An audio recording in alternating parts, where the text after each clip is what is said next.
Here I come. Hello, sports fans, sports collectors, and all hobbyists. Welcome to the Card King Sports and Variety Show. I am your host, the Catman, Brian Cataquet, a.k.a. the Card King. We are live on ABC's KMET 1490 AM.com, your number one spot right here for news and talk on the West Coast. I thank everyone for tuning in this morning. On the telephone line, I welcome into the program one of the greatest Milwaukee Brewer players of all time. He's a four-time All-Star. I welcome in the great Don Money. Don, Brian C., honor to have you. Thank you very much. Great to be here. So, Don, reading about your early beginnings in the sport, going back to your high school years, it seems that the game was destined for you. I say that because in high school you batted something like over 500. I guess you were the star in your town. Well, I thought I did pretty good in high school because I just got moved down to Southern Maryland because I lived in Washington, D.C., went to Ballou High School, and then went down a little Plata High, and, I went in as a pitcher and an infielder, and because one of their number one pitchers passed away the year before in a car accident, so I said, I'll try pitching, and things worked out good pitching, and I hit the ball very well and played in high school, and, I'll give all the credit to my high school coach, Dick Stone, because he's the one that got me in front of the scouts, Joe Consoli and Sid Thrift in Pittsburgh, and that's how I got signed. I mean, batting over 500, pretty impressive. And you know what's fascinating to me, Don, you grew up idolizing Mickey Mantle, Willie Mays, Killebrew, and can you still fathom today that one day you would share the field with some of those legends? Not really. As a kid growing up and a younger man, you pick somebody out. Mickey Mantle, he was a great player. Willie Mays, of course, great player. Killebrew, played against him. Matter of fact, I played against Willie Mays still a little bit, but Armin Killebrew, was a big guy up in Minnesota and Washington, and it was an honor to play with them. You've seen them years before, and most of the time this is at the tail end of their careers. But you're just on the same field with these superstars and Hall of Famers. Yeah, and you also shared the dugout with the great Henry Aaron. 2 years in Milwaukee, and I think it was 75 and 76. He was a great guy. We'd go out after the game, and we'd sit and just talk baseball, and of course, he's in there, and he couldn't stay in the same hotels that pretty much we stayed in because everybody'd be calling up all the time. We'd stay in Hotel A, he'd be in Hotel B a lot of times because they'd have a number for him, but of course, nobody would answer the phone because he wasn't there. But, we got along great, and the last time I seen him, we was coming out of Milwaukee. I was coming home, and he was walking through the airport, and I walked, hi, man, haven't seen you for a while. And that was a few years back now, and that was the last time I saw him. Yep. Unbelievable. Don, share with us the story behind your major league signing with the Pittsburgh Pirates. Well, as I said, Dick Stone was my high school baseball coach, and he called up Joe Consoli, which lived right outside of Baltimore, and he felt that, hey, can you come down and take a kid, look at this kid, we have a player here, might have some talent, but boom, boom, boom. So Joe Consoli came down, which was a bird dog for Sid Thrift at the time, and he came down and saw, watch you play again. I didn't know he was there or nothing, and then they wanted me to work out for them, too, at the American Legion field, a week or so later. And I did it, and, I threw batting practice, and I hit and took ground balls and threw first base and so forth. And he says, we'd like to invite you to a tryout camp down in Fort Belvoir, Virginia, which was the second one, and Salem, Virginia was the first one. And the first one was around 100 kids. We all went down there, and it was a 2-day camp, and after the first day, they said, we're going to invite 35 guys back, make 2 teams, and my name was called, so I stayed for the next day, and we played a little game, and I ended up getting 2 for 3 playing shortstop, and then they invited me to the second one in Fort Belvoir, Virginia, which is right outside of Washington, D.C., and that's where I lived. And so I went over there, and they invited me there and said, we'd like to see if you can play second base. And I said, yeah, I can play second base. Never played second base in my life, but I said, I can play it. But so I got the end of the line. There was like 4 or 5 of us. I got in the end of the line just to see what they were doing, where they were throwing the ball and stuff, because I always played short and third. And so I got over there and did it, and they said, we'd like to offer you a contract. And I said, well, at the time I was only 17. And I said, he says, no, you can't sign yet because you're not old enough.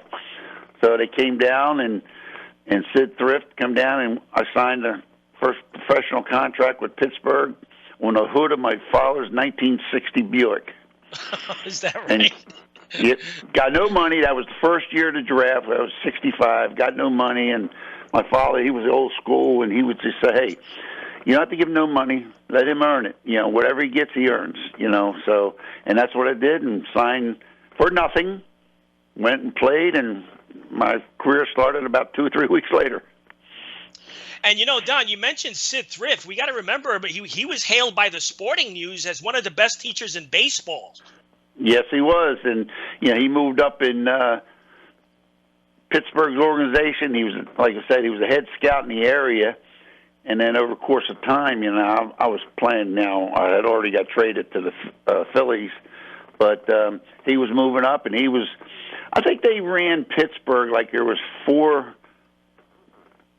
people that actually run it. It wasn't like one GM, because Pete Vukovich was one of the 4 at the time. And I remember him telling me that, and Sid Thrift was one, and I can't think of a couple of the old-timers with Pittsburgh. But I remember him by hearing him, but, you know, it was just a great thing, and that's how I got signed. It was just very fortunate, and then I ended up getting traded. And that was with the old, you know, Pittsburgh organization. I mean, they had, you know, Manny Sanguin, and Richie Hepner just signed a year after I did, and, you know, they had some great players, and they were just trying to win it that one year when I got traded to the Phillies, and that's how I got the Phillies. Yeah, it's fascinating. I mean, Sid Thrift also, didn't he recruit Ricky Henderson, Frank White, Al Oliver, on, and also, you know, yourself, Don Money. Yes, they had some great players over there. I ended up, when I went to Phillies, I ended up playing against most of those guys. You know, Gene Alley was there. Gene Alley had a great year because I played short, and it was a shortstop. Got traded to Kansas City, but Gene Alley hit 300, hit 20 home runs, and then all of a sudden I got traded to Phillies, and the little guy went to Kansas City, shortstop, Freddie Patek. He went to Kansas City, and because Gene Alley, here he is hitting 20 home runs, hitting 300, and then the following year he just got in a funk, and I don't know what happened, and you know, it just didn't pan out for him that way, but it panned out for me and Freddie because we got to the big leagues probably faster than we would have. And now, you know, just going over your statistics, arguably, Don, I don't know if you agree, 1967, you're playing for the Pirates minor leagues farm team, and that was arguably your best year. That was the Class A Carolina League. Would you agree with that?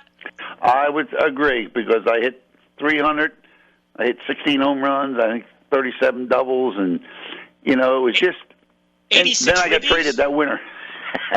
Yeah, no, 86 ribbies, and you batted like 310. Right. I beat Larry Heisel out for the MVP of the league that year. Oh, wow, that's right. You were the MVP that year. Yeah, because he was with, I think, Portsmouth. I think they were in Portsmouth, and we were in Raleigh. Unbelievable. And I just beat him out, yep. And you know what's also interesting to me, Don? We're talking with Don Money, 4-time Major League Baseball All-Star. He's with us on the telephone line. Don, also Gene Mark, the great Gene Mark, was a big fan of yours. Well, yeah, me and Larry Heisel, when I got traded after the 67 season, got traded to Phillies and got invited to spring training. You know, I didn't know anything about being more 40-man rosters and nothing like that, you know. But we went to spring training, and we both made the club out of spring training. And, you know, we were young guys. We were both coming from A-ball. You know, and we both made the team, even though, you know, we started out in Dodger Stadium, then we went to Houston and I think Frisco. And then I wasn't playing that much, and Larry was going a lot of times in for defense later in the game. And so we both got sent down about 2 or 3 weeks into the season, because I wanted to play. I didn't want to sit on the bench, even though, I mean, he wasn't making the money that these guys make today. But I wanted to play every day and show them what I had and see if I can get back to the big leagues, which that's what happened. Went to San Diego, which was the last year for AAA in San Diego Stadium. And next year, 69, they come in as one of the expansion clubs, them in Montreal. And boom, that's how I got into the big leagues. I moved up in 69, and I stayed every year since. Rough time, had a rough start, but, you know, things got better. Once you learn how to play the game, not play the game, but you hit major league pitching, and, you know, I had a rough year my first year, good year my second year. And then a couple things, you know, they wanted me to change my style, and it just didn't work out. So then when I got traded to Milwaukee, they let me play my game, and things worked out pretty good. Now, Don, you started in shortstop, 1970, I believe. You made the transition to third base. How did that transition take place? Well, in 1969, I played shortstop, and I took over for Bobby Wine. And I think I made 20 or 22 errors that year. And Bobby Wine, he was a great defensive player. And he made, I think, 7 or 8 the year before. And they felt that 22 errors was a little bit too much as shortstop. But the player that was coming behind me was Larry Boa. So they wanted Larry Boa and Denny Doyle and Greg Luzinski. All those guys were coming up at the same time. And Rick Joseph was playing third base the year before because Richie Allen went to first base. So they asked me if I'd like to play third. I said, yeah, I can play third. So that's how I moved over to third. And then I ended up playing third, and Bo played short. Denny Doyle played second. And actually my first year in the big leagues was Bill White at first base. But then Richie Allen, he took over at first base. So it went fine. It went fine because a lot of times a shortstop can go to second or third. It's kind of difficult for a third baseman to go the other way because it's a different position. It's a different kind of ball. Third base, you can't see where the pitchers are going. You just have to try to see where the catchers are sitting up. Shortstop, you can see the signs, and they give you an out, up or down, or whatever. Third base, you can't see that. So it's basically pretty much all instinct.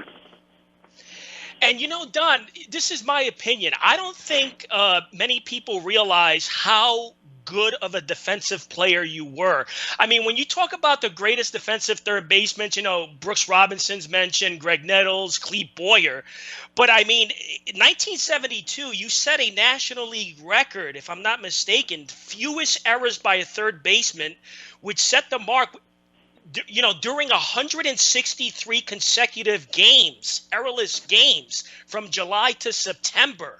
I mean, you got to be up there, I would say, top 3 defensive third basemen of all time.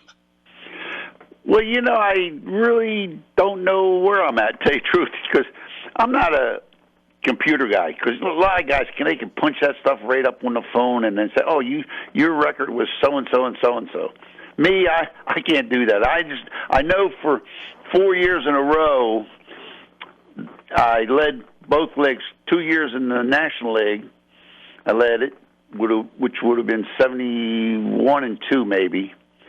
And then I got traded to Milwaukee after 72, and then I went and led the leagues 73 and 74 in the American League. And then one thing I really am very disappointed. I never won a Gold Glove. I got shortchanged one year I think I set the record in Philly. I made 10 errors, and Doug Rader from Houston got the Gold Glove. And then when I went to the American League in 73, 74, I set the record. I made 5 errors, and I fielded 989.4, and Brooksy got the Gold Glove. And I said, oh, really? So I was very disappointed in that respect because I prided myself on defense. And, you know, sometimes I can win a game by turning a double play or making a good play. It's not always just going out and hitting line drives, everything. Maybe you make a great play, you turn a double play, you end the inning. and he helped the team, even though I didn't get any hits that game. I made a good play, maybe to help win the game. But I prided myself on defense, and that's the way I looked at it. If I didn't get any hits, hit me the ground ball because I can throw you out, and that's the way I looked at it. Oh, no question. I mean, not taking anything away from Brooks Robinson. He was tremendous. But, you mentioned, I mean, you led the American League. I think it was that year you mentioned, 73 or 74. You led 74. the American League in third baseman with a .971 fielding percentage that year, and you didn't get the Gold Glove. No. Well, to tell you the truth, I think it was 989 that year. Oh, my God. 989.4. And the thing about the whole deal is, I made 5 errors, and Brooksy made 17. Right. Brooksy made 17, I think. And I went back over the stats many times and looked at him. And over the course of the whole year, I think I'll say he had 480 chances. And I think I had like 430-some chances. So it was 50 chances over the whole year, which is based one every 3 games. A pop-up or ground ball or something like that, tag out, flop, anything. And I said, man, but he hadn't made 3 times as many errors as I did, too. And that's what I got really disturbed about. But, that's baseball. And the thing I questioned in my mind was, because I asked our coaches like the following year, and I said, I know you can't vote for me because the rules state you can't vote for the players on your own team, which I understand that. But only question I want to know is when you voted. That's what I want.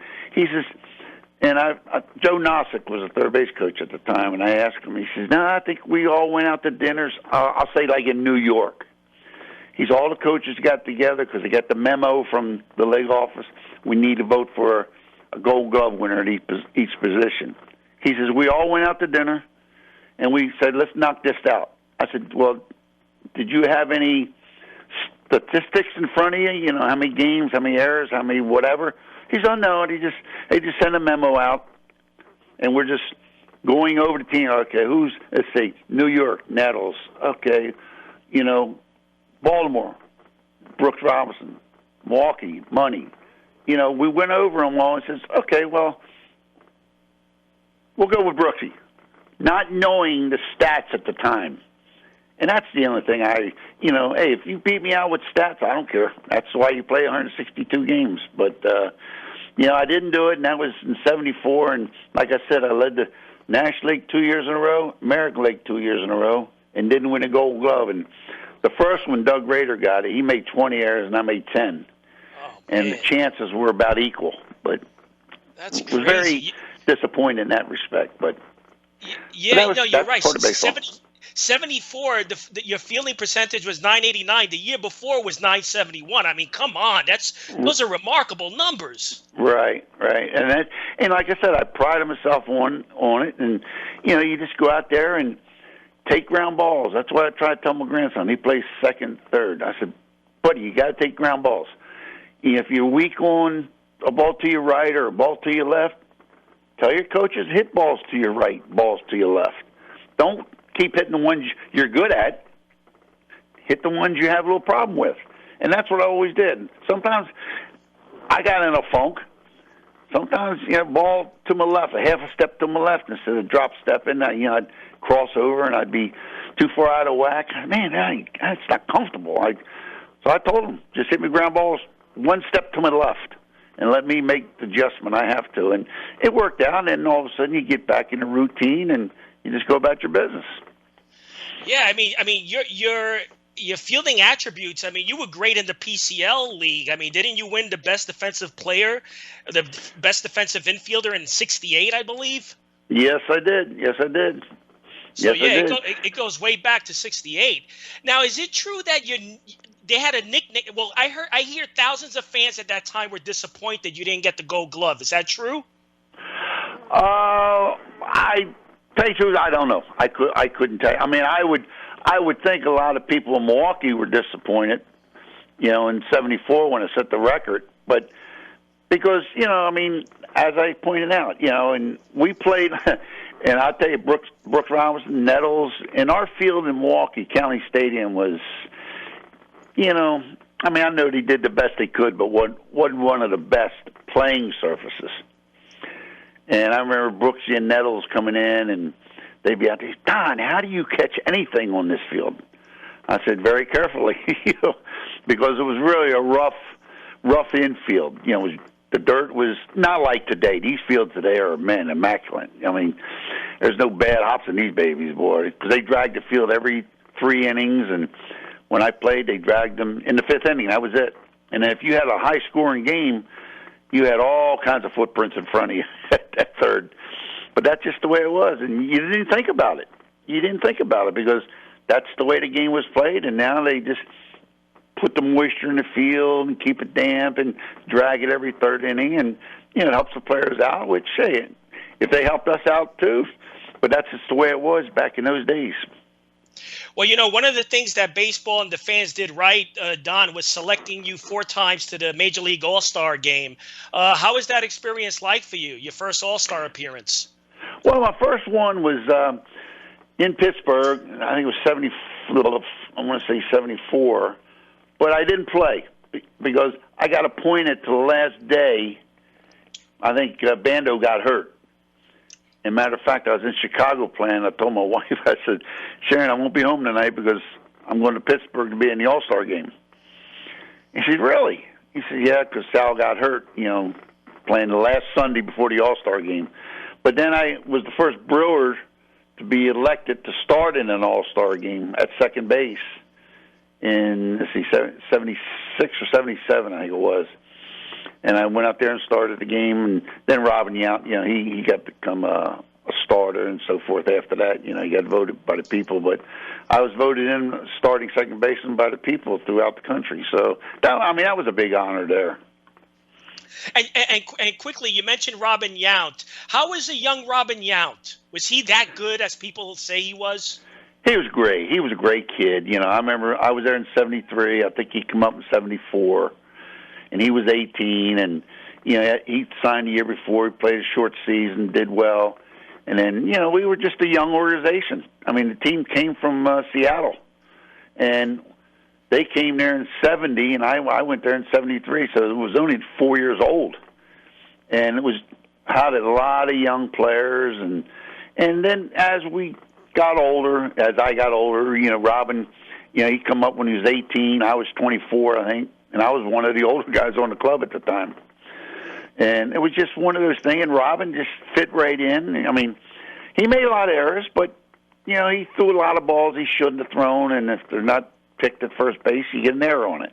But you see what happens after he got experience, he got regulated to playing baseball every day. When I was coaching, guys would tell me, Coach, I said, you guys are going to do something that you never, ever did before, is play baseball for 140 games pretty much every day. And I had college guys in college would say, Don, hey, I played college. I said, how many games you play? He said, about 70. I said, that's half the season. You still have another half season to go. So, and Robin fit right in with that, and, Gorman Thomas and, Paul Molitor came there in 78, I think it was, and, that's right. Cecil Cooper got traded for, and, Charlie Moore, Darrell Porter, Ben Ogilvie, we had just a good young nucleus of a club, and when they made the trade with Cardinals, picked up Fingers and, Vukovich and Simmons, that put us over the hump, and that's when we were as good as anybody else. But we played in the American League East, and it was tough. Yeah, and Don, you lasted 16 years. It's over 3 decades because 69, I believe, right? You were playing professional baseball in the 60s. Right. So how did you stay so durable? 3 decades, we can say. Well, we didn't work out as much as the players do today. Because a lot of people say, Don, when you were done in, say, 70 or 71 or whatever, when did you start hitting? I said, most likely the first day of spring training. We went to spring training because it's a 6-week spring training.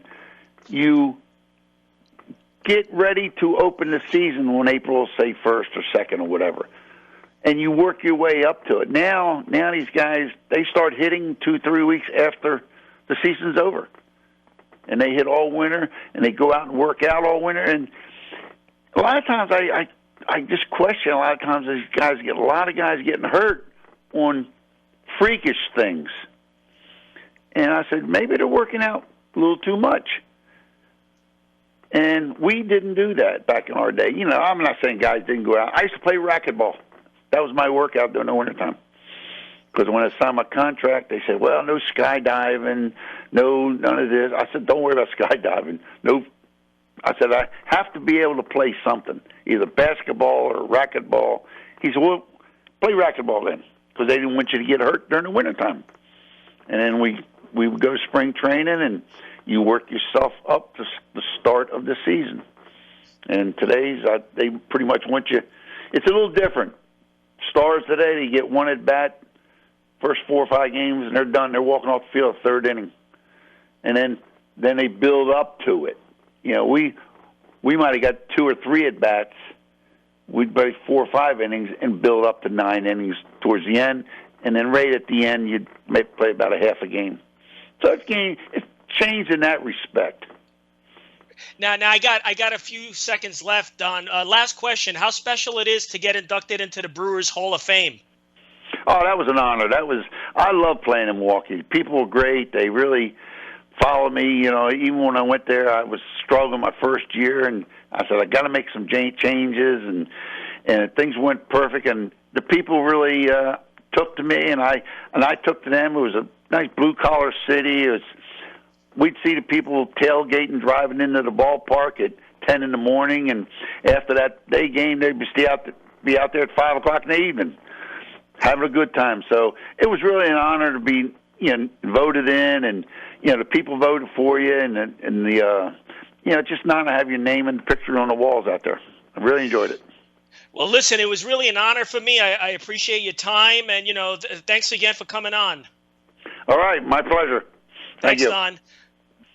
You just heard from Brewers Hall of Famer Don Money. Until next week, happy collecting to all.